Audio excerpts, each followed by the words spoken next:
अस्सलाम वालेकुम स्टूडेंट्स, मेरे page chemistry tips and tricks में आपको वेलकम करती हूँ। और आपको यहाँ पे एक स्पेशलिटी बताती चलूँ कि मैं अपने पेज में part 1, 2, A level, O level, FSc, BSc के वो टॉपिक इंक्लूड कर रही हूँ और 9, 10 के जो मेरे ख्याल में जिनकी अंडरस्टैंडिंग प्रॉपर आप लोगों को नहीं हो पाती। आप लोग क्रैमिंग से काम चलाना चाहते हैं और चीज़ों की डेप्थ में जाए बगैर उनको सिर्फ रट्टा लगा के मार्क्स लेने पे फोकस कर रहे होते हैं बच्चे, और वो ये बिल्कुल नहीं सोचते कि हमने कल को MCAT करना है, हमने कल को यूनिवर्सिटीज़ में जब हायर डिग्रीज़ के लिए जाना है तो वहाँ पे क्रैमिंग से काम नहीं चलेगा, आपको कॉन्सेप्चुअली होना पड़ेगा। तो इसलिए मैं कोशिश करती हूँ कि पहले मैं वो टॉपिक कवर कर लूँ जो मेरे हिसाब से आपको जिनकी अंडरस्टैंडिंग बहुत इंपॉर्टेंट है। इसके अलावा अगर कोई टॉपिक आपको डिफ़िकल्ट लगता है, अंडरस्टैंड नहीं कर सके, तो आप कमेंट सेक्शन में जाके ज़रूर मुझे बताइएगा और मैं अपने नेक्स्ट वीडियो आपके कमेंट्स के हवाले से बनाऊंगी ताकि आप लोगों को एफएससी के केमिस्ट्री के कॉन्सेप्ट को सॉल्व करने में मदद मिले। तो यहाँ पे हम केमिस्ट्री का स्ट्रक्चर डिस्कस कर रहे थे। हमने बात शुरू की थी स्ट्रेट चेन स्ट्रक्चर थे जो कि बहुत ही कंफ्यूजिंग था हमारे लिए, और फिर उसके बाद हम साइक्लिक स्ट्रक्चर पे गए तो वहाँ भी हमारे लिए प्रॉब्लम खड़े हो गए। एक्सरे क्रिस्टलोग्राफी ने तो समझ लें मुसीबतों का पहाड़ ही हमारे लिए खड़ा कर दिया कि ये क्या हो रहा है। मोलेकुलर ऑर्बिटल ट्रीटमेंट में हमारे पास यहाँ आपको कुछ बेसिक कॉन्सेप्ट बताती चलूँ पहले मैं, कि जब भी आप बात करते हैं कॉन्जुगेटेड सिस्टम की, तो पहले मैं आपको ये बता दूं कि what is a conjugated system, क्योंकि यहाँ पे हमें ज़रूरत पड़ेगी कॉन्जुगेटेड सिस्टम की। ठीक है, तो ऐसा सिस्टम जिसके अंदर alternate single and double bond हों तो वो कहलाया जाता है कॉन्जुगेटेड सिस्टम। और वो क्यों कॉन्जुगेटेड सिस्टम कहलाया जाता है, उसमें ऐसा क्या हो जाता है, ये अभी आपको ड्रॉ करके बताती हूँ। एक्चुअली होता ये है, अब मैं यहाँ पे ब्यूटेन बना के आपको ये समझा लूँ, फिर हम बेंजीन पे चलेंगे। ठीक है जी, ये देखें ये डबल बॉन्ड, फिर सिंगल बॉन्ड, फिर डबल बॉन्ड, फिर सिंगल बॉन्ड। जितनी मर्जी आप लंबी चेन बनाना चाहें, ये मैंने स्मॉलेस्ट लिया है, तो आप लंबी चेन में भी कॉन्जुगेटेड सिस्टम बना सकते हैं। बस आपको ये याद रखना है कि एक डबल बॉन्ड के बाद एक सिंगल बॉन्ड हो और फिर एक सिंगल बॉन्ड के बाद एक डबल बॉन्ड हो। अगर आपने 2 सिंगल बॉन्ड लगा दिए या 2 डबल बॉन्ड बना दिए तो आप साथ साथ बना दिए तो आपका सिस्टम कॉन्जुगेटेड सिस्टम नहीं कहलाएगा। तो अब इसके अंदर आप देखें कि जो पाई बॉन्ड बनता है, बल्कि यहाँ पे आप पहले हर कार्बन को देखें तो ये कार्बन भी डबल बॉन्ड बना रहा है, इधर से ये कार्बन भी डबल बॉन्ड बना रहा है, ये भी और ये भी। तो कॉन्जुगेटेड सिस्टम में हर कार्बन क्योंकि डबल बॉन्ड बना रहा होता है तो each carbon is actually sp2 hybrid होता है। ठीक है, तो जब हर कार्बन sp2 हाइब्रिड होता है तो उसके जो अब इस कार्बन को देखें तो sp2 हाइब्रिड कार्बन के 3 ऑर्बिटल होते हैं, 3 sp2 ऑर्बिटल। ये हाइड्रोजन हो गया, ये हाइड्रोजन हो गया, ठीक है, और ये कार्बन से जुड़ गया। अब इस कार्बन के भी 3 हाइब्रिड ऑर्बिटल होंगे, और आपको पता है हाइब्रिड ऑर्बिटल sp2 में 120 के एंगल पे होते हैं। इस कार्बन के हवाले से देखें तो एक इसका इधर है, एक इधर है, एक इस कार्बन से जुड़ गया, ये हाइड्रोजन है और ये एक और कार्बन। इस कार्बन को देखिए जनाब, ये नेक्स्ट कार्बन है और ये इसका हाइड्रोजन है। ठीक है, और इसको देखिए तो इसका एक ये कार्बन से जुड़ा हुआ है और ये इसके हाइड्रोजन है। अब आप देखिए कि जितने भी एंगल हैं ये सारे के सारे 120 हैं। ठीक है, और एक और बात देखिए कि यहाँ 2 हाइड्रोजन है, यहाँ हाइड्रोजन है, यहाँ एक हाइड्रोजन है ये वाले, और ये 2 हाइड्रोजन है, और बाकी सारे जो बॉन्ड हैं वो कार्बन कार्बन बने हुए हैं। अब आ जाएँ, आपको पता है हर sp2 हाइब्रिड कार्बन में एक अनहाइब्रिड p ऑर्बिटल होता है जो इस फ्रेमवर्क के ऊपर परपेंडिकुलर होता है। यानी अब मैं इसको ज़रा p ऑर्बिटल आपको इसके बना के दिखाऊँ तो p ऑर्बिटल एक ये होगा इस कार्बन का, ये इस कार्बन का p ऑर्बिटल, ये इस कार्बन का और ये इस कार्बन का। और हर p ऑर्बिटल में एक एक अनपेयर इलेक्ट्रॉन भी मौजूद है। आपको अगर हाइब्रिडाइजेशन याद हो, वैसे मैं सोच रही हूँ कि नेक्स्ट वीडियो में हाइब्रिडाइजेशन टॉपिक पे बनाऊंगी ताकि ये चीज़ आपको अंडरस्टैंड करने में आसानी हो जाए। तो अब जब भी आपके पास पाई बॉन्ड बनता है तो 2 एडजेसेंट कार्बन के ऊपर जो p ऑर्बिटल होते हैं उनकी साइड वाइज ओवरलैपिंग से बनता है। यहाँ सिनेरियो चेंज हो जाता है। क्यों, ज़रा इस ऑर्बिटल को देखें, इस ऑर्बिटल को अगर ये इसके साथ पाई बॉन्ड बना सकता है तो इसके साथ भी तो बना सकता है। ठीक है ना, ऊपर और नीचे ओवरलैप करके। और ये स्टोरी इसके साथ है, ज़रा इसको देखें, अगर ये इसके साथ पाई बॉन्ड बना रहा है तो इसके साथ भी तो ओवरलैपिंग करके बना सकता है।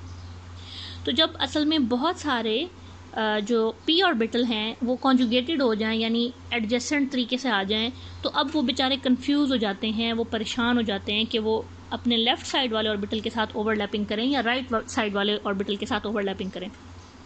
तो इस कन्फ्यूजन की वजह से ऐसा कभी नहीं होता कि वो किसी एक ऑर्बिटल के साथ ओवरलैपिंग करके एक ही स्ट्रक्चर बनाएं, बल्कि वो क्या करते हैं कि वो बहुत तेज़ी से मैं इसलिए कह रही हूँ कि ये इलेक्ट्रॉन्स ही हैं, तो बहुत तेज़ी से मुराद ये है कि इलेक्ट्रॉन की स्पीड जो कि 10⁻6, 7 या 5 मीटर पर सेकंड की रेंज में होती है, तो इतनी तेज़ी के साथ, यानी स्पीड ऑफ लाइट से तो खैर कम है लेकिन फिर भी बहुत ज़्यादा स्पीड है इलेक्ट्रॉन्स की, इतनी तेज़ी के साथ ये इधर भी ओवरलैपिंग करते हैं, फिर यहाँ से तोड़ के इधर ओवरलैपिंग करते हैं, फिर इधर ओवरलैपिंग करते हैं, फिर इधर ओवरलैपिंग करते हैं। तो जब हम ऐसे बॉन्ड को देखते हैं तो ऐसा बॉन्ड कहलाया जाता है डीलोकलाइज बॉन्ड। क्यों?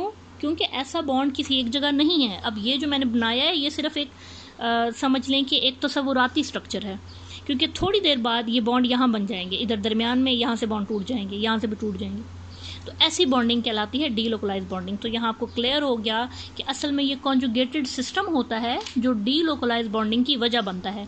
क्यों? क्योंकि साथ साथ वाले कार्बन पे जब पी ऑर्बिटल आ जाते हैं तो उनकी पॉसिबिलिटी जब दोनों तरफ बॉन्ड बनाने की होती है तो वो दोनों तरफ बनाते हैं बॉन्ड, और दोनों तरफ बॉन्ड बनाने की वजह से होता ये है कि वो बॉन्ड किसी एक जगह आपको नज़र नहीं आता बल्कि वो दोनों जगह नज़र आता है। बल्कि टेक्निकली अगर आप कहें ना, अगर आप करेक्ट इसका स्ट्रक्चर रिप्रेजेंट करना चाहें तो आप क्या करेंगे कि आप कोई पाई बॉन्ड नहीं बनाएंगे, बल्कि इस पूरे के ऊपर डॉटेड लाइन लगा देंगे। इस डॉटेड लाइन का मतलब ये है कि वो जो इलेक्ट्रॉन हैं वो इधर से यूं भी चल रहे हैं, फिर यूं चल रहे हैं, फिर यूं चल रहे हैं, फिर यूं चल रहे हैं। क्यों? क्योंकि the system is conjugated and there is a possibility of delocalize bonding.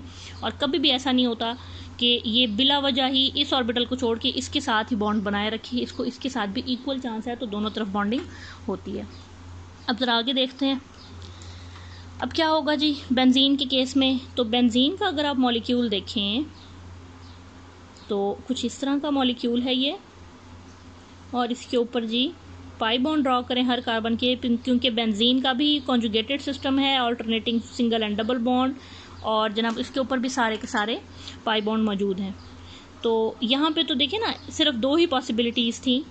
आप बेंजीन में देखेंगे कि कितनी ज़्यादा पॉसिबिलिटीज़ हैं, कहाँ कहाँ पाई बॉन्ड बन सकते हैं। अभी हम इसको डिस्कस करने लगे हैं। ये सारे के सारे जो ऑर्बिटल हैं ये बिल्कुल साथ साथ एडजेसेंट हैं, एक ही बॉन्ड डिस्टेंस पे हैं, एक ही बॉन्ड लेंथ पे हैं। तो यहाँ कभी भी ऐसा नहीं होता कि कोई से 2 ही ऑर्बिटल बस फिक्स हो जाएं आपस में बॉन्डिंग बना के, बल्कि यहाँ पे भी वो अपना हर चांस, जो हर पॉसिबिलिटी है वो अवेल करेंगे। और आपने बेंजीन ऐसे ही बनानी है हमेशा, ये बॉन्डिंग दिखाने के लिए साइड व्यू में बनानी है, यानी ये जो कॉर्नर है ऊपर नहीं बनाना, बल्कि लाइन आपके ऊपर आनी चाहिए ताकि करेक्ट रिप्रेजेंटेशन हो सके। बच्चे ये गलती कर लेते हैं अक्सर, तो इसलिए जो है वो सही स्ट्रक्चर नहीं बना पाते और फिर मार्क्स भी उस हिसाब से नहीं मिलते, और फिर कहते फिरते हैं कि पेपर तो हमने सारा ठीक दिया था, और समझ नहीं आती कि हमें पता नहीं मार्क्स क्यों नहीं आए, कहाँ से कट गए। बिलीव मी, बच्चों को पता ही नहीं होता कि वो गलती करके कहाँ आए हैं, अपने हिसाब से वो बिल्कुल ठीक करके आए होते हैं पेपर। बहरहाल ये देखिए जनाब, तो ये मैंने बनाए हैं जी 6 पॉसिबिलिटीज़। किस तरह? असल में होता यूँ है कि एक पॉसिबिलिटी ये है कि ये 2 आपस में पाई बॉन्ड बना लें ऑर्बिटल, ये वाले 2 आपस में बना लें और ये वाले 2 आपस में बॉन्ड बना लें। तो जो बेंजीन बनेगी वो जनाब होगी कुछ ऐसी, ठीक है जी। लेकिन सिर्फ यही पॉसिबिलिटी थोड़ी है, ये पॉसिबिलिटी भी तो है कि ये वाले 2 ऑर्बिटल आपस में ओवरलैपिंग कर लें, ये वाले 2 आपस में कर लें, और नीचे वाले 2 आपस में इस तरह ओवरलैपिंग कर लें। तो अब जो हमें बेंजीन मिलेगी वो होगी कुछ इस तरह। अब एक तीसरी पॉसिबिलिटी ये है कि अगर आपने इन 2 ऑर्बिटल को आपस में ओवरलैपिंग कराने के बाद इन ऑर्बिटल को आपस में ओवरलैपिंग करा लें और इन ऑर्बिटल को आपस में ओवरलैपिंग करा लें, तो यहाँ पे आप देखेंगे कि जो नेक्स्ट पॉसिबिलिटी के बाद स्ट्रक्चर बनेगा वो कुछ इस तरह होगा। ऑल्दो इनमें और इसमें थोड़ा सा डिफरेंस ये होगा कि ये बॉन्ड लेंथ ज़रा आपको लंबी नज़र आएगी, ठीक है, बनाने में, सिर्फ ड्रॉ करने में, क्योंकि सारी बॉन्ड लेंथ सेम है। अच्छा, अब एक और पॉसिबिलिटी इसके ऑपोजिट हो सकती है, वो इस तरह से कि ये वाले 2 ऑर्बिटल आपस में ओवरलैप कर लें, ये वाले 2 ऑर्बिटल आपस में ओवरलैप कर लें, और ये वाले 2 आपस में ओवरलैप कर लें। तो अब जो आपके पास बेंजीन बनेगी वो कुछ इस तरह की होगी, ये लें जी इस तरह। और लास्ट पॉसिबिलिटी है कि ये 2 आपस में ओवरलैपिंग करें, ये सामने वाले आपस में ओवरलैपिंग करें, और ये आपस में ओवरलैपिंग करें। तो अब जो आपके पास बेंजीन बनेगी वो होगी कुछ इस तरह से, तो अब सवाल ये है कि इनमें से असल बेंजीन कौन सी है। ये दो स्ट्रक्चर जो हैं वो केक्यूल ने सपोज किए थे, ये वाले दो, और ये तीनों स्ट्रक्चर जो हैं वो डिवॉर्ड ने सपोज किए थे। तो सवाल ये है कि इनमें से असल बेंजीन कौन सी है, और जवाब ये है कि इनमें से असल बेंजीन कोई भी नहीं है। क्यों? क्योंकि जब ये इतनी सारी पॉसिबिलिटीज़ हैं और इनके चांसेस भी तकरीबन मिलते जुलते हैं, तो बेंजीन का मॉलिक्यूल इस तरह नहीं करेगा कि कोई एक पॉसिबिलिटी उठा के वैसा बन जाए, बल्कि वो इन सब पॉसिबिलिटीज़ को बारी बारी अडॉप्ट करेगा। अब ये ऐसे ओवरलैपिंग होगी, फ़ौरन से टूट के ऐसे, फिर टूट के ऐसे, फिर ऐसे, फिर ऐसे, फिर ऐसे, तो ये सब कुछ इतना तेज़ी से होगा कि ये ओवरलैपिंग बन रही है, टूट रही है, कि हमें देखने में यूँ लगेगा जैसे कि यहाँ पे ये इलेक्ट्रॉन बस मूव ही किए जा रहे हैं, कॉन्टीन्यूसली मूव किए जा रहे हैं, और असल में आपको फिर इस कॉन्टीन्यूसली मूवमेंट की वजह से ये इतनी फास्ट मूवमेंट होती है कि आपको अलग अलग स्ट्रक्चर नहीं नज़र आते। मैं यहाँ एग्जांपल देती हूँ फ़ैन की।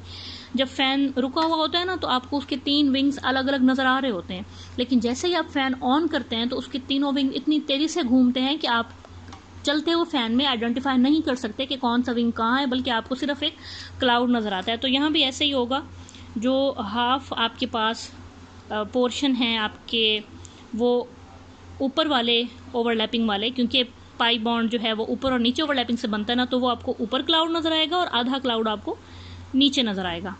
तो ये इसको अगर मैं, ये साइड व्यू है, अगर मैं इसको सामने से बनाऊं तो इसको आप इस तरह ड्रॉ कर सकते हैं। तो जब भी आपने बच्चे ड्रॉ करनी है बेंजीन, तो ये है करेक्ट रिप्रेजेंटेशन। ये जो आप बेंजीन बनाते हैं ये वाली, ये तो सिर्फ एक पॉसिबिलिटी है, ये गलत है। असल स्ट्रक्चर ये है जिसमें इलेक्ट्रॉन सिर्फ आपको तेज़ी से मूव करते हुए नज़र आ रहे हैं। और इसको अगर स्ट्रक्चर के हिसाब से आप बताना चाह रहे हैं तो मैं ड्रॉ करना भी सिखा दूं कि बेंजीन का स्ट्रक्चर कैसे ड्रॉ करते हैं। ये देखिए जी, ये कार्बन का एटम है। ये आप सबसे पहले ना आसानी के लिए बेंजीन का जो फ्रेमवर्क है वो बना लें, ये उसका हेक्सागोनल, ताकि आसानी हो जाए। अब ये सारे कार्बन हैं, हर कार्बन के ऊपर आपके पास 3 ऑर्बिटल हैं। कौन से? sp2 orbital. ये एक इस तरफ है, एक इस तरफ है और एक इस तरफ है, क्योंकि आपको पता है 120 का एंगल आपने मेंटेन रखना है। यहाँ पे भी एक इस तरफ है, एक इस तरफ है और एक इस तरफ है। तो आपने देखा कि ये तो ओवरलैप कर गए, तो हाँ भाई ओवरलैपिंग ये तो करनी है, ओवरलैपिंग करेंगे तो बॉन्ड बनेगा। इसके एक ऑर्बिटल इधर है, एक इधर है और एक इधर है। इसका एक इधर है ऑर्बिटल, एक इधर है ऑर्बिटल और एक इधर है। एंगल का बड़ा ध्यान रखना है आपने कि 120 का ही हो। यहाँ पे तो लाजमी 120 का होगा, इधर आपने बड़े ध्यान से ऑर्बिटल बनाना है 120 का एंगल बताने के लिए, और लास्ट में इसके तीनों आपने ऑर्बिटल पूरे कर देने हैं। तो अब ये क्या है जी, इसको आप लेबल करें तो ये हर ऑर्बिटल sp2 हाइब्रिड ऑर्बिटल है। हर ऑर्बिटल sp2 ऑर्बिटल है, इसलिए यहाँ पे हर एंगल आपको 120 का नज़र आएगा। सारे एंगल लिखने की ज़रूरत नहीं है, कोई एक एंगल कर लें। यहाँ जहाँ ओवरलैपिंग हुई है, हर ऑर्बिटल में एक एक इलेक्ट्रॉन है, तो ये जनाब हेड टू हेड ओवरलैपिंग से यहाँ पे 2-2 इलेक्ट्रॉन इकट्ठे हो जाएंगे और यहाँ बन जाएगा कोवेलेंट बॉन्ड। किसी एक बॉन्ड को जनाब आप लेबल कर लें, इस बॉन्ड को लेबल कर लेते हैं। यहाँ कौन सी ओवरलैपिंग हुई है? sp2 ओवरलैपिंग, ठीक है जी। और जो बॉन्ड बना है वो है सिग्मा बॉन्ड, क्योंकि हेड टू हेड ओवरलैपिंग थी ये। अब आ जाएंगे जो तीसरे ऑर्बिटल अनहाइब्रिड खड़े हुए हैं, यहाँ पे आपने हाइड्रोजन लगाने हैं, और हाइड्रोजन 1s1, और आपको पता है s स्फेरिकल होता है, ये भी ओवरलैपिंग हो गई। और एक इलेक्ट्रॉन हाइड्रोजन का था, एक sp2 ऑर्बिटल का था, तो ये लें जी, ये इनके इलेक्ट्रॉन आ गए 2-2, और ये जनाब इनके सिग्मा बॉन्ड बन गए। कोई एक बॉन्ड आप यहाँ पे भी लेबल कर लें, इसको लेबल कर लेते हैं, ये है sp2 ओवरलैपिंग। क्यों? क्योंकि हाइड्रोजन का तो s ऑर्बिटल आया है ना, और ये भी सिग्मा बॉन्ड है, ठीक है जी। तो इस तरह से आपने स्ट्रक्चरल फ्रेमवर्क बना लिया है, जिसको मैं, अब आपने हर बॉन्ड की जगह लाइन लगा दें, ये लें जी। तो आपके पास ये हाइड्रोजन हो गए। हाइड्रोजन को लिखना पड़ेगा क्योंकि खाली लाइन का मतलब CH3 ग्रुप होता है। और फिर इसके बाद आपने बताने हैं, अब कहानी शुरू होगी अनहाइब्रिड ऑर्बिटल की, ये वाले। तो यहाँ पे जनाब आप इस स्ट्रक्चर के बाद ओवरलैपिंग जब कराएंगे तो डॉटेड ओवरलैपिंग कराएंगे, क्योंकि हर तरफ पॉसिबिलिटी है जी ओवरलैपिंग की। ये सारे ऊपर वाले आपस में ओवरलैप कर लेंगे जी, और सारे नीचे वाले आपस में ओवरलैपिंग कर लेंगे जी। दो है ना इसके लोब, ऑर्बिटल के दो लोब है ना, तो एक ऊपर ओवरलैपिंग होगी और एक नीचे। तो जनाब फाइनल स्ट्रक्चर जो आप बेंजीन का बनाएंगे that is something like this. इस स्ट्रक्चर ने जाके सारे मसले हल किए। हाइब्रिडाइजेशन का कॉन्सेप्ट आया, उसके बाद जनाब ओवरलैपिंग का कॉन्सेप्ट आया, डीलोकलाइज बॉन्डिंग का कॉन्सेप्ट आया, कॉन्जुगेशन का कॉन्सेप्ट आया, तो फिर जाके ये क्लियर हुआ। और यहाँ एक बात बताती चलूँ कि ये जो फिनोमिना है जिसमें आप किसी एक स्ट्रक्चर को मोर देन वन स्ट्रक्चर की फॉर्म में रिप्रेजेंट करते हैं और उसको एक्चुअल स्ट्रक्चर एग्जिस्ट नहीं करता, इस फिनोमिना को कहा जाता है रेजोनेंस का फिनोमिना। तो आपके दो टॉपिक कवर हो गए एक्चुअली, स्ट्रक्चर के साथ आपने रेजोनेंस के बारे में भी पढ़ लिया। तो रेजोनेंस का फिनोमिना क्या होगा? जब आपके पास there is a conjugated system present and the possibility of more than one overlapping, then there are always found more than one structures. तो ये सारे स्ट्रक्चर्स जो हैं ये कॉन्जुगेटेड स्ट्रक्चर कहलाए जाते हैं। ये डीलोकलाइज बॉन्डिंग है और ये इस फिनोमिना को हम कहेंगे रेजोनेंस, और अब इन स्ट्रक्चर्स को हम कहेंगे रेजोनेंस स्ट्रक्चर्स। ठीक है। और एक और फाइनली एक बात याद रखिएगा कि कोई भी रेजोनेंस स्ट्रक्चर एक्चुअल स्ट्रक्चर नहीं होता, बल्कि एक्चुअल स्ट्रक्चर इन सारे रेजोनेंस स्ट्रक्चर का हाइब्रिड होता है। उम्मीद है आपको वीडियो पसंद आई होगी। कमेंट्स में ज़रूर बताइएगा, और जो टॉपिक आपने कवर करना हो वो भी कमेंट में शेयर कीजिएगा। ओके भाई, अल्लाह हाफिज़।